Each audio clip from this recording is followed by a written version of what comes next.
Jake Paul.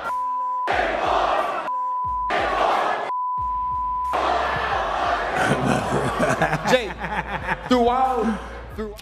Jake Paul just got brutally terminated by Mike Tyson after pulling the plug on their much-hyped fight. I know, it's probably the biggest shocker you'll see today. Might even make the front page of your morning paper. But why did it all go down like this? Well, it's simple. Tyson asked Jake to tweak a few rules for their fight. And instead of rolling with it, Jake threw a tantrum and called the whole thing off. Now, before you start thinking Tyson crossed the line, let's get one thing straight. Jake signed a contract that gave Tyson the power to make those changes. Sign the contract, big boy. Sign the contract. No problem. Saturday, July 20th. See you there, bud. So it's kind of hilarious that Jake's now flipping out over something he agreed to in the first place. And let's be honest, when you mess with Iron Mike, you're bound to get knocked out of the ring, literally and figuratively.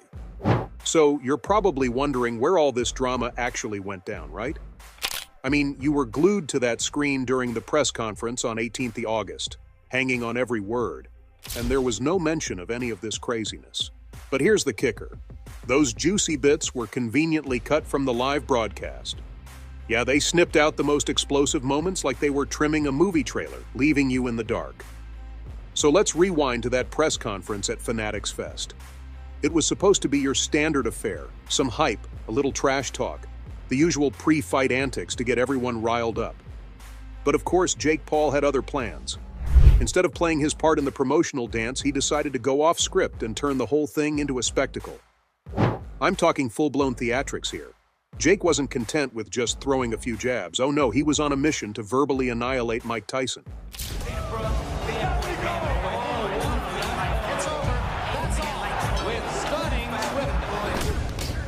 And he didn't hold back, not for a second. He went straight for Tyson's age, calling him washed up, as if that's something you say to a guy who's been a living legend since before Jake even learned to throw a punch. But he didn't stop there, because why would he? Jake had to take it up a notch by dragging Tyson's health issues into the mix, like some cocky kid who thinks he can knock down a giant just by running his mouth. It was clear as day. Jake wasn't just trying to sell tickets, he was going for Tyson's jugular, trying to break him mentally before they even set foot in the ring. But here's where Jake's big plan starts to backfire. See, he must have forgotten he was dealing with Mike freaking Tyson.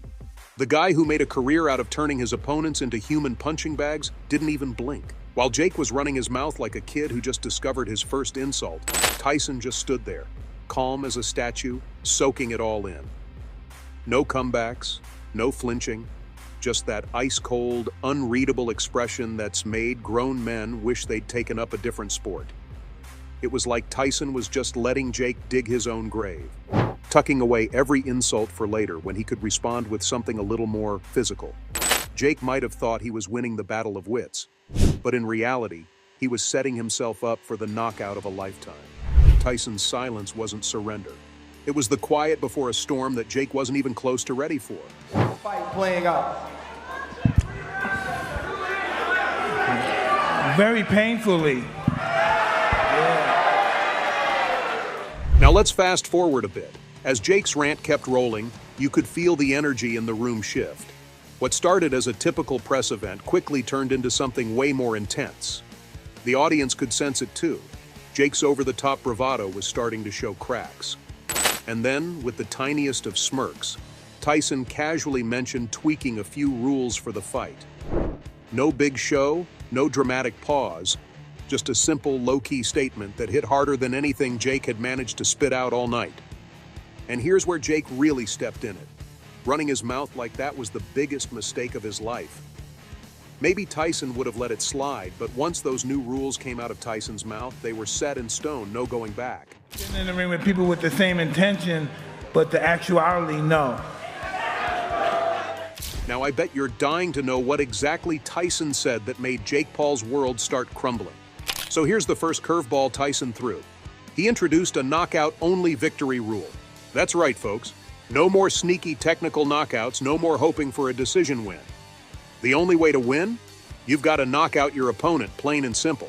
Now think about that for a second. This rule was basically designed for Tyson. The guy built his entire legacy on delivering that one punch that sends his opponents straight to dreamland. But Jake? Well, let's just say his boxing career has always had a bit of a cloud over it. There have been whispers, okay, maybe more like shouts, about how legitimate his victories really are. And now, with this new rule staring him in the face, Jake was looking down the barrel of a terrifying reality. As soon as Tyson dropped that bomb, you could practically see the color drain from Jake's face. All that cocky swagger he'd been flaunting just started to crumble. This wasn't just some minor tweak. It was a direct challenge to everything Jake's so-called boxing career was built on. Suddenly, all those decision wins and TKO victories, they meant absolutely nothing. Tyson had just handed Jake a reality check on a silver platter, and trust me, it wasn't pretty. But Tyson wasn't done yet. Oh no, he had one more twist to throw into the mix. He announced there'd be 2 extra rounds. That's right, the fight that was already going to push both men to their limits just got even tougher. Tyson was making it crystal clear this wasn't going to be some quick, flashy fight. This was going to be a brutal test of endurance, a war where only the toughest would survive.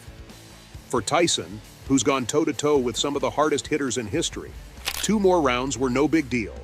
But for Jake, whose commitment to the sport has always been, well, questionable, this was nothing short of a nightmare coming true. So when Jake started whining about the new rules being illegal, it was nothing but a load of nonsense. Tyson was well within his rights to make those changes, just like the contract allowed.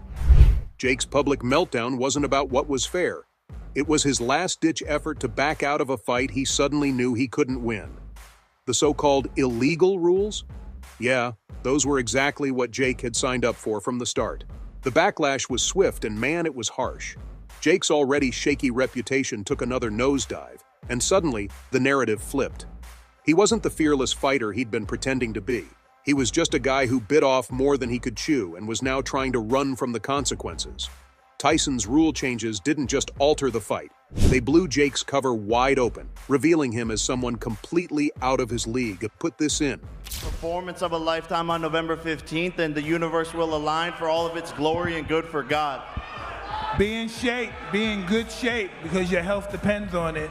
Hey, you're the one that wanted 8 2-minute rounds. You want to make it 10 threes? Don't talk to me about shape. Don't talk to me about shape. Stay in shape, all right? You want 10 threes? Okay. You want... And let's be real here, Tyson did what had to be done. I mean, if he's putting in the effort, why should he waste his time on someone like Jake Paul? Especially with all the whispers going around that Jake's victories might not be as legit as he wants everyone to believe. Yep, the rumors have been flying that Jake, our YouTube sensation turned wannabe boxer, has been greasing palms, bribing referees to secure those TKO wins that have been padding his record. Now, these rumors aren't exactly breaking news, but the timing, absolutely disastrous for Jake. The press conference had already rattled him, and with all eyes on him, these rumors started to pick up some serious steam. Suddenly, people were going back and scrutinizing his past fights like never before, examining every decision, every TKO, with a fine-tooth comb. It wasn't just about whether Jake could stand a chance against Tyson anymore. Now, people were starting to wonder if Jake's whole career was nothing more than a house of cards ready to collapse. The idea that Jake might have been buying his way to victory hit the boxing world right in the gut. Boxing isn't just about the fame or the money, it's about proving yourself, about raw talent, grit, and being able to take a punch and keep on swinging. That's what Tyson has always stood for, even now. So when the whispers started that Jake, with all his flash and cash, might have been sidestepping all that hard work by slipping some cash to the referees, that was scandalous to say the least. As the rumors spread like wildfire, the foundation of Jake's career started to crumble right before everyone's eyes. And then, just when you think it couldn't get any worse, Jake goes and cancels the fight. It was like handing the public a golden invitation to hate on him even more. I mean, seriously, this guy has a knack for dodging instead of standing his ground. And these kinds of high-stakes, highly anticipated fights, they don't come cheap. A ton of money gets thrown into promotions and you can't just back out for no good reason. Think about it. Tyson didn't cancel even with all his health issues, so who does Jake think he is to pull the plug like that? But let's be real. Do you honestly believe Tyson's just going to let Jake walk away after all this? Not a chance. This drama is far from over.